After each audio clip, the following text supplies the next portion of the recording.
ina neman yafiyar 'yan Najeriya duk wanda na ɓata wa rai, ban yi tunanin haka mulkin dimokuraɗiyya ya dawo ba. Wannan cewar shugaban ƙasa Muhammadu Buhari. Don haka kafin mu shiga daga ciki, muna roƙon duk wanda bai yi subscribe ba ya danna subscribe, sannan ku danna alamar ƙararrawar sanarwa ta yadda za mu sanar da ku da zaran mun ɗora sabon bidiyo. Shugaban ƙasar Najeriya Muhammadu Buhari ya furta bai yi tsammanin mulkin dimokuraɗiyya abinda ya zamo ba kenan a Najeriya. Shugaban ya ce ya yi mamakin yadda mulkin dimokuraɗiyya ya zamo haka, bayan da a baya ba a haka na san shi ba.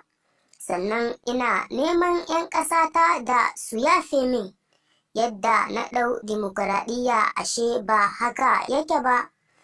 Duk wanda ya san na ɓata masa rai cikin salon mulki na to ya yi haƙuri.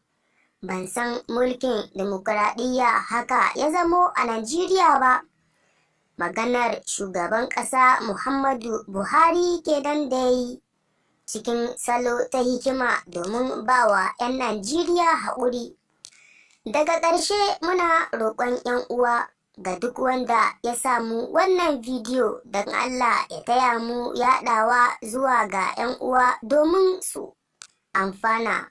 Don haka ga duk wanda ya samu wannan bidiyo sai ya tura zuwa group guda 5.